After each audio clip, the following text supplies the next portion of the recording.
आहे ना धाव फलकावर धावा लागल्या गेल्या तर 22.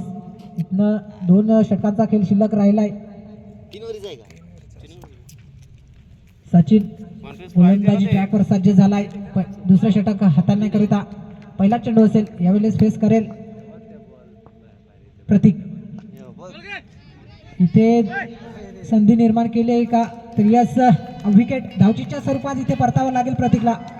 प्रतीकने सुरुवात खूप सुंदर करून दिली होती. त्यानंतर इथे स्वतःच्या फॉलोथ्रूमध्ये चेंडू पकडला गोलंदाजाने. त्यानंतर धावचीच्या स्वरूपात इथे परतावं लागलंय प्रतीकला. Sameer new batter non strike एंडला उभा असेल. पहिल्या चेंडूवर थांबवलं गेलंय धावांना. एक धाव घेण्याचा प्रयत्न केला होता जरूर परंतु परतावं लागलंय. षटकातील दुसरा चेंडू असेल. यावेळेस राज ज्याने खूप सुंदर फलंदाजी केली त्यावेळेस आउट ऑफ द पिच चेंडू सरळ न घोषित केला पंचांनी. पडल्यानंतर फ्रीडची संधी निर्माण झाली इथे राजला त्याचा फायदा घ्यावा लागेल.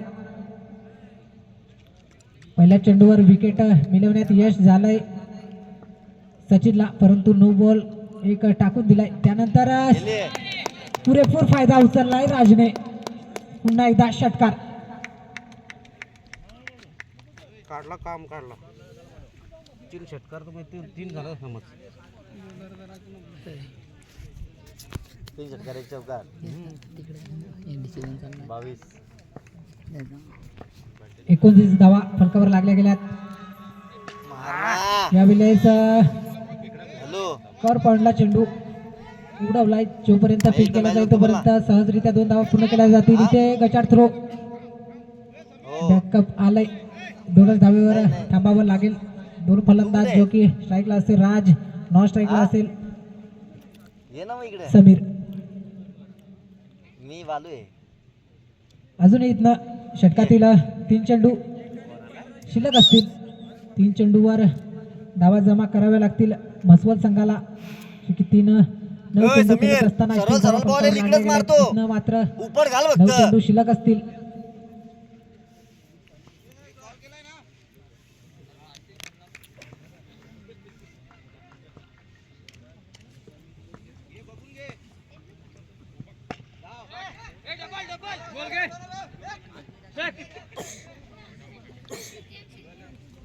चौथ्या चेंडूवर 1 धाव मिळवण्यात यश आलंय राजला. यावेळेस स्ट्राईकला आणलं गेलंय समीरला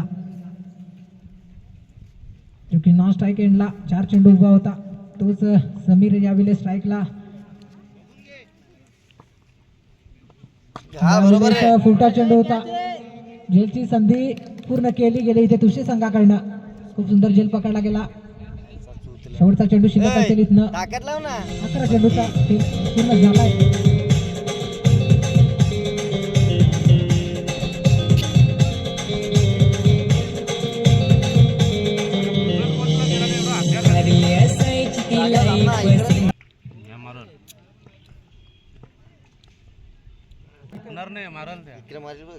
या चेंडूवर मोठा फटका मारणं आवश्यक असेल जो की प्रयत्न केला गेला इथे फलंदाजाच्या मार्फत. झेलची संधी पूर्ण केली. 2 चेंडूवर 2 फलंदाजांना परतावं लागलंय तंबूच्या आश्रयाला म्हसवड संघाच्या. 2 षटकांच्या समाप्तीनंतर धाव फलक जाऊन